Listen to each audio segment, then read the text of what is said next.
அவர் சர்ச்சைக்குரிய கருத்து ஸ்கூல்ல பேசுறதா சொல்லி அவரை அரெஸ்ட் பண்ணியிருக்காங்க. அவர் பேசுகிற வீடியோ நானும் பார்த்தேன். அதில் அரெஸ்ட் பண்ணுற அளவுக்கு எது இருக்கான்னு அதில் அரெஸ்ட் பண்ணுற அளவுக்கு அவர் எதுவும் பேசியிருக்காரா எனக்கு எதுவும் தெரியல. மாற்றுத்திறனாளியை இழிவுபடுத்தினதா சொல்லி அவர் கம்ப்ளைண்ட் பேர்ல தான் இது பண்ணிருக்காங்க. 4 செக்ஷன்ல வந்து போட்டிருக்காங்க. நீதிமன்றம்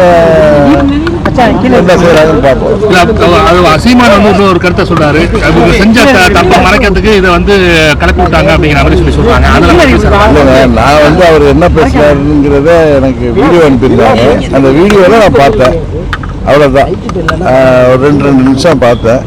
பட் கைது பண்ணி சிறையில் அடைச்சிட்டாங்களா அவரை? ஆமா, அரெஸ்ட் பண்ணி வச்சு செக்ஷன் எஃப்ஐஆர் போட்டாங்க. எஃப்ஐஆர் போட்டிருக்காங்க. சரி, பார்ப்போம் என்னன்னு. இப்போ இந்த இதில் சார், இப்போ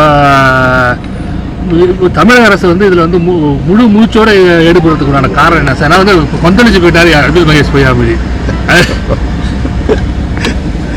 அவங்களுக்கு தான் தெரியும். திமுக எப்பயுமே ரெட்டை வேடம் போடும். ஒரு பக்கம் இப்படி பண்ணுவாங்க, இன்னொரு பக்கம் டெல்லியில் போய் பிஜேபி கிட்ட மண்டிடுவாங்க. இங்கே உள்ள பிஜேபி தலைவர்களை அவங்கள பற்றி அவங்க மிகவும் காட்டமாக விமர்சனம் பண்ணுவாங்க. அதனால் திமுகவை பற்றி அவங்க எப்பயுமே தெரியும். எதுக்காக இவ்வளோ சீட்டுங்கிறது காலப்போக்கில் தெரிய வரும். நேற்றுக்கு எடப்பாடி பழனிசாமி பேசும்போது நாங்கள் வந்து ஆட்சிக்காக வந்து தன்னை இந்த இதை இழக்க மாட்டோம் நாங்கள் அப்படிங்கிற மாதிரி சொல்லியிருக்காரு. அதை நம்ம எப்படி சார் பார்க்குறோம்? 4.5 வருஷம் என்ன பண்ணார் அவர்? முதலமைச்சர் இருந்தப்ப ஆட்சியை தக்க வைக்கிறதுக்கு அவர் என்னென்ன பல்ட்டி அடிச்சாருன்னு உங்களுக்கு தெரியும். அதனால் அவர் பேசுறதுல நம்ம ஒரு காமெடியாக தான் எடுத்துக்கணும். 2026 எலெக்ஷனில் வந்து அதிமுக ஒன்று சேர்த்துக்கணும் வாய்ப்பு இருக்கா? அதாவதுங்க,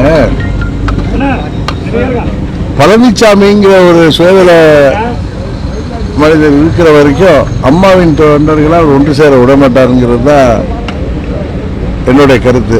காரணம், ரெட்டையில் அங்கே இருக்கிறதுனால கண்ணை மூடிக்கிட்டு அங்கே இருக்கிற தொண்டர்களும் நிர்வாகிகளையும் இப்படியே இந்த நிலை நீடித்தால் 26 தேர்தலுக்கு பிறகு பழனிசாமி அதிமுகவிற்கு அம்மாவின் கட்சிக்கு முடிவுரை எழுதிவிடுவார் என்று தான் நான் பலமுறை சொல்லி வர்றேன். அங்கே உள்ள தொண்டர்களும் நிர்வாகிகளும் என்ன செய்யறாங்க, விழித்துக் கொள்கிறார்களான்னு பார்ப்போம். வேலுமணி உள்ளிட்ட 6 பேர் வந்து மறுபடியும் மீண்டும் ஒன்று செய்யணுங்கிற மாதிரி போர்ப்படி தொழிற்கிறதா ஏற்கனவே தகவல் வந்துட்டு இருக்கு. அவங்க யாராவது உங்ககிட்ட பேசினாங்களா? இணைப்புக்கான முயற்சி நம்ம வந்து எடுத்துக்கிறோம். யூகங்களுக்கெல்லாம் நான் பதில் சொல்ல முடியாது. என்னோட யாரும் பேசினாங்கன்னா நான் சொல்றேன். சார், நடிகர் விஜயோட மாநாடு தள்ளி போகக்கூடிய சூழ்நிலை இருக்கு. ஏன்னா பர்மிஷன் கொடுக்கல, திமுக பயந்து இருக்காங்களா? எதுக்காக பர்மிஷன் கொடுக்காம இது வரைக்கும் நிறுத்திட்டு இருக்காங்க? இல்லைங்க, பொதுவாக ஒரு பொதுக்கூட்டம் மாநாடு, இப்போ நாங்களே கட்சி ஆரம்பிச்சப்போ எங்கள் மாநாடு, இன்னும் சொல்லப்போனால் 2 ஆண்டுகளுக்கு முன்னாடி சுதந்திர தினத்தன்னைக்கு எங்கள் பொதுக்குழு கூட்டணும். அன்னைக்கெல்லாம் போலீஸ்லேருந்து ஒரு கொஸ்டினர் வரும். அது பாதுகாப்பு மற்றும் போக்குவரத்துக்காக அவங்க நெரிசல் வந்துடக்கூடாது, பாதுகாப்பு கருதி அவங்க 21 கொஸ்டினர் வரும். அதுக்கு சரியாக ஆன்சர் பண்ணுறோன்னா பண்ணிட்டோன்னா அவங்க பர்மிஷன் கொடுப்பாங்க. அப்படிதான் நான் நினைக்கிறேன். இது 22 கண்டிஷன் போட்டுருக்காங்களே, அந்த நீங்கள் 2 மாநாடு நடத்திருக்கீங்க. அப்படிங்கும்போது 22 கண்டிஷன் அந்த மாதிரி கண்டிஷன் போடக்கூடிய சூழ்நிலை. கண்டிஷன் போட மாட்டாங்க, அவங்க நிறைய கொஸ்டினர் கேட்டிருக்காங்க. அது போக்குவரத்து நெரிசல் வராமல் நீங்கள் எப்படி பாதுகாப்பீங்க, அது மாதிரி பாதுகாப்புக்கு என்னென்ன ஏற்பாடு பண்ணியிருக்கீங்க, எவ்வளோ பேர் வருவாங்க, அது மாதிரி கேள்விகள் கேட்பாங்க. பொதுக்குழுவை போய் கேட்டாங்க. எல்லா பொதுக்குழு இல்லை, ஆகஸ்ட் 15 அன்னைக்கு நாங்கள் ஸ்ரீவாரியில் நடத்துகிறப்ப அன்றைக்கு ஆகஸ்ட் 15 உங்களுக்கு நிறைய பாதுகாப்பு கொடுக்க வேண்டிய அவசியம் வருமே, எப்படி நடத்த போகிறீங்க, எங்கெங்கே பார்க்கிங் இருக்குது, நான் காவல்துறைக்கு அன்றைக்கி நிறைய இடங்களில் பாதுகாப்பு கொடுக்கணும்னு சொல்லி கேட்டிருந்தாங்க. அதெல்லாம் நாங்கள் அதுக்கெல்லாம் பதில் கொடுத்தது அவங்க அன்றைக்கி பர்மிஷன் கொடுத்தாங்க. தமிழ்நாடு முதல்வர் இதுக்கு வெளிநாடு போயிருக்காரு, நம்ம 12 திருப்பி ரிட்டர்ன் வராரு. அதை நம்ம வந்து எப்படி பார்க்கணும்? அது இது வரைக்கும் வந்த முதலீடுகளாக அவங்க சொல்கிறதுனால எந்த வேலை வாய்ப்புமோ எதுவுமே வந்ததா தெரியல. எல்லா ஒப்பந்தங்களுமே பேப்பரில் தான் இருக்கிறதா தான் தெரியுது. சரி, இப்போ போயிட்டு வரட்டும், பார்ப்போம் என்ன மாதிரி ஒப்பந்தங்கள் கொண்டு வர்றாரு. அண்ணாமலையோட லண்டன் பயணம் குறித்து பல்வேறு கருத்துக்களை வந்து அதிமுக தெரிவித்து வராங்க. அதை நம்ம எப்படி பார்க்குறோம்? அதுக்கு மத்திய ஒரு குழு ஒன்று போட்டுருக்காங்க எச் ராஜா தலைமையில். அதை நம்ம எப்படி திரு அண்ணாமலை அவர்கள் ஃபெலோஷிப்புக்காக அங்கே அவர் லண்டன் ஆக்ஸ்போர்ட் யூனிவர்சிட்டிக்கு போயிருக்காரு. அவர் நான் சந்திச்சப்ப சொன்னது நவம்பர் மாதம் இறுதியில் வந்துடுவார். அவருடைய ஆப்ஷன்ஸில் ஒரு சீனியர் பிஜேபி தலைவர் ஹெச் ராஜா அவர்கள் தலைமையில் ஒரு குழு போட்டிருக்காங்க. மீண்டும் நயினா நாகேந்திரன் வந்து மீண்டும் அதிமுக கூட்டணி வைத்தா நல்லது அப்படிங்கிற மாதிரி சொல்லியிருக்காரு. அதை நம்ம எப்படி பார்க்கலாம்? அது அவருடைய கருத்து சொல்றாரு, அதை பற்றி நம்ம என்ன சொல்ல முடியும்? 2026 பிஜேபியோட அலையன்ஸ் நம்ம வந்து ஏற்கனவே இருக்கோம். அது அப்படியே கண்டினியூ ஆகுமா இல்லை வரதுக்கு உண்டான வாய்ப்பு இருக்கா? புது கட்சியை இணையத்துக்கான வாய்ப்பு இருக்கா? நாங்கள் வந்து தேசிய ஜனநாயக கூட்டணியில் இருக்கோம். திவாகரன் வந்து பேச்சுவார்த்தை இன்னும் வந்து தேர்தல் இருக்கிறப்ப இன்னும் எந்தெந்த கட்சிகள் வருதுங்கிறது தெரிய வரும். திவாகரன் அன்னைக்கு பேட்டி கொடுக்கும்போது, புதுக்கோட்டையில் பேட்டி கொடுக்கும்போது பேச்சுவார்த்தை நடந்துட்டு இருக்கு, விரைவில் வந்து முடிஞ்சிடும் அப்படிங்கிற மாதிரி சொல்றாரு. என்ன பேச்சுவார்த்தை? ஏடிஎம்கேயோட பேச்சுவார்த்தை நடந்துட்டு இருக்கு, முடியும் தருவாயில் இருக்கு. ஏடிஎம்கேயோட என்ன பேச்சுவார்த்தை? என்ன பேச்சு சொல்றாரு? என்ன எனக்கு புரியல. நீங்க அவர் என்ன சொன்னாரு கிளியரா எனக்கு தெரியல. அவர் என்ன சொன்னாரு? எல்லாம் ஒண்ணு சேரத்துக்கு உண்டான பேச்சுவார்த்தை நடந்துட்டு இருக்கு, முடியாத கண்டிஷன் இருக்கு அப்படிங்கிற மாதிரி சொல்றாரு. அதாவது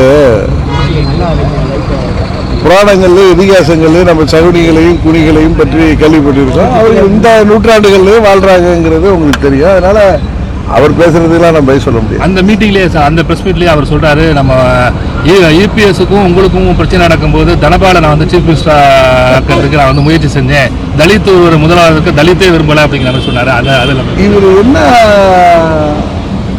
அவர் எதன் அடிப்படையில் நான் மாதிரி செஞ்சேங்கிறாரு. என்ன இது மாதிரி விஷயம்லாம் எனக்கு ஒன்றும் தெரியல. அவருக்கு என்ன அவர் பதவியில் இருந்தார், என்ன அதிகாரத்தில் அவர் செய்தார், அது சொல்கிறேன் அப்படின்னு சொல்கிறாரு. அவர் சொல்கிறத நீங்கள் அவர்கிட்ட தான் கேட்கணும். அது ரெண்டு கேள்வி. முதன்மை கல்வி அதிகாரியினுடைய உத்தரவில் தான் அவர் ஒப்புதலோடு தான் அவர் பள்ளிக்கூடத்தில் போய் நான் பேசினேன்ற தர்க்கத்தில். அப்போ என்னையே பேச அழைச்சிங்கன்னு கேட்குறாருல்ல. யார் அழைச்சது? யார் அழைச்சது? அது ஒன்று இருக்குது. முதன்மை கல்வி அதிகாரி அவருடைய ஒப்புதலோடு தான் வந்திருக்கேன்றது. நீங்கள் சம்மந்தமில்லாத 2 ஆசிரியர்களை பணியிடம் மாற்றி தூக்கி வேறு இடத்துல போடுறீங்களே ஒழிய, அந்த ஒப்புதல் அளித்த ஆசிரியர் யார்? அந்த அதிகாரி யார்? அவருடைய துறை எது? பள்ளி கல்வித்துறைக்கு தெரியாமல் இது நடந்துருச்சா? அரசு பள்ளியில் ஆன்மீகம் போதிக்க வேண்டிய இது என்ன இருக்குது? அதுக்கு நிறைய மடங்கள் இருக்குது, அதுக்கு ஆசிரமங்கள் இருக்குது. அங்கே போய் செய்யணும். திருக்குறளை தாண்டி இருக்கா? ஆன்மீகம்ங்கிறது என்ன? எல்லா உயிர்களையும் பேரன்பு கொண்டு நேசிப்பது. அது வாழ்க்கையே ஒரு வழிபாடு தான் என்ற நூலில் ஐயா இறையன்பு ரொம்ப தெளிவாக எழுதியிருக்காரு. அன்பு தான் அதன் வாசல், கருணை தான் அது வரவேற்பறை. ரொம்ப தெளிவாக எழுதுகிற முக்தி தான் அதன் முற்றம்னு எழுதியிருக்காரு. அதாண்டா ஆன்மீகம்னா. ஆன்மீகம்னா எல்லா உயிர்களையும் நீ பேரன்பு கொண்டு நேசிப்பின்னா அதான் ஆன்மீகம். புல் பூண்டு பூச்சி வண்டு எல்லாத்தையும் நேசிக்கிறது. அது 2 வரியில் எங்கள் 1.25 அடியில் எங்கள் பாட்டனார் வள்ளுவ பெருமகனார் பிறப்போக்கும் எல்லா உயிருக்கும் சிறப்பு செய்தொழில் வேற்றுமையான்ட்டார். வகுத்துண்டு பல் உயிர்கள் ஓம்புக நூலோர் தொகுத்தவற்றிலெல்லாம் தலையிட்டார். இதை தாண்டி என்ன ஆன்மீகம் இருக்கு? திடீர்னு தேவையில்லாமல் சொல்றது. இதெல்லாம் அந்த புதிய கல்விக் கொள்கையில் வருது. இதுக்கு முன்னாடி ஆசிரியர் தினம் நடந்திருக்கா இல்லையா? சரி, நான் என்னுடைய ஆசிரியர்களை என் அறிவு கருவுகிறையின் தாயாக தான் நான் பார்க்குறேன். நாங்கள் பெரிய மதிப்பு வச்சுருக்கோம்.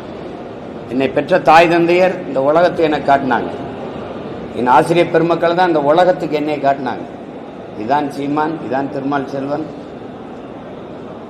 இதுதான் கோகுல், இவர் வழக்கறிஞர், இவர் மருத்துவர் அப்படின்னு உலகத்துக்கு காட்டினது ஆசிரியர் பெருமக்கள் தான். என்னை பெற்ற தாய் 10 மாதம்தான் என்னை உயிர் கருவறையில் சுமந்தாள். ஆனால் ஆசிரியர் பெருமக்கள் 18-20 ஆண்டுகள் எங்களை அறிவு கருவறையில் வச்சு சுமந்தாங்கங்கிற புரிதல், தெளிவு, அந்த பார்வை எங்களுக்கு இருக்குது. ஆசிரியர் பெருமக்களை மனதுக்குள் வைத்து இதயத்துக்குள் வைத்து போற்றுவது, மதிப்பது, வணங்குவது வேறு. காலை கழுவுறது என்னது? காலை கழுவுகிற வழிபாடு எங்கிருந்து வருது? இது யார்கிட்ட இருந்து வருது? இதெல்லாம் கோட்பாடு யாருது? இல்லை யாரோட?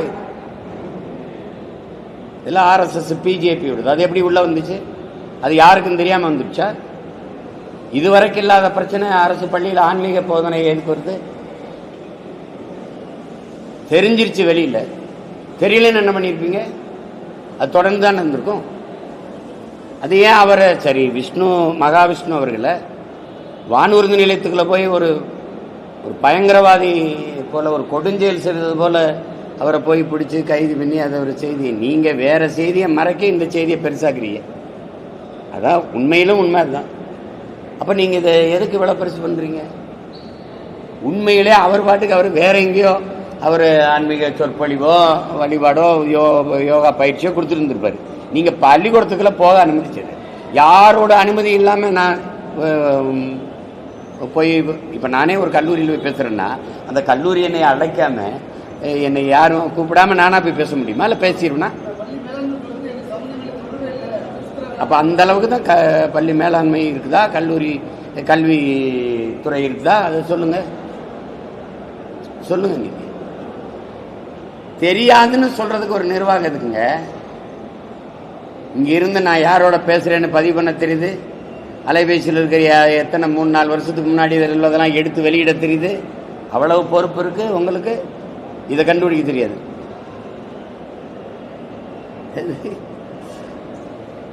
கொடுமை தான். தேர்தலுக்கு என்ன சரியா 1.5 ஆண்டுகளுக்கு மேலே இருக்கு. இப்போ வந்து இது வரைக்கும் இப்போ நீங்கள் பார்த்தீங்கன்னா இது வரைக்கும் நாங்கள் தனிச்சு தான் நின்றுருக்கோம், அப்படி தான் நிற்போம். ஆனால் அன்னைக்கு வந்து அது என்ன வேணாலும் நடக்கலாம். அதனால நீங்கள் பொறுத்து இருக்கணும். திடீர்னு நீங்கள் வந்து இவனை கூட்டணிங்கிறீங்களே, நீங்கள் எப்படிப்பட்ட ஆளுகன்னு நான் சொல்கிறேன். கூட்டணி வைக்கலை, நான் தனியாக போட்டிடணும். எவ்வளோ நாளைக்கு போட்டிடுவீங்க தனிச்சு? உங்கள் கட்சி தொண்டர்கள்லாம் உங்கள் கட்சிக்காரங்களாம் சுதந்திர மாட்டாங்களா? தொடர்ந்து தோற்று போனால் மனசு சுதந்திராதா? நீங்களும் ஒரு 10 எம்எல்ஏ ஒரு 2 எம்பி அப்படி கொண்டு போயிட்டு அப்படி வந்தால் தானே நல்லா இருக்கும் அப்படிங்கிறது. இது அக்கறை இருக்கிற மாதிரி சொல்லி அடிக்கிறது. சரி, இதை சமாளித்து போனோம்னா என் தம்பி விஜய் வந்து நானும் என் தம்பி விஜயும் சேர்ற மாதிரி இருக்குது. சேர்றமா இல்லையாங்கிறது அப்புறம். சேர்ற மாதிரி இருக்குதுன்னு தனியாக நிற்கிறது தானே உங்கள் பலம். நீங்கள் ஏன் கூட்டணி வைக்கிறீங்கிறது. இப்போ நான் என்ன செய்யறதுன்னு நீங்கள் சொல்லுங்க. தனியாக நின்று என்ன செய்யறதுன்னு கேட்குறது. அப்புறம் கூட்டணி வைக்கிறேன்னா என்ன நீங்கள் தனியாக தான் நிற்பீங்க, நீங்கள் எதுக்கு போய் கூட்டணி வைக்கிறீங்க? இப்போ நான் என்ன செய்யலாம்? இல்லை நான் என்ன செய்யலான்னு சொல்லி இல்லை நான் போட்டிடுறேன் தனியாக. இப்போ பாருங்கள், இப்போ சந்திச்சு 60 வேட்பாளருக்கு மேலே சொல்லி அறிவித்து வேலை செய்ய தொடங்கிட்டேன். 117 பெண்ணு, 117 ஆண், 100 இளைஞர்கள். முதல் தடவையாக இந்த தேர்தலில் அரசியல் களத்துக்கு வர படிச்சுட்டு வர 100 இளைஞர்களுக்கு மேலே வாய்ப்பு கொடுக்குறேன். நீங்கள் அப்போ பாருங்கள். இப்போ என்னை விடுங்க, கொஞ்சம் கட்சி வேலை பார்க்குறேன்.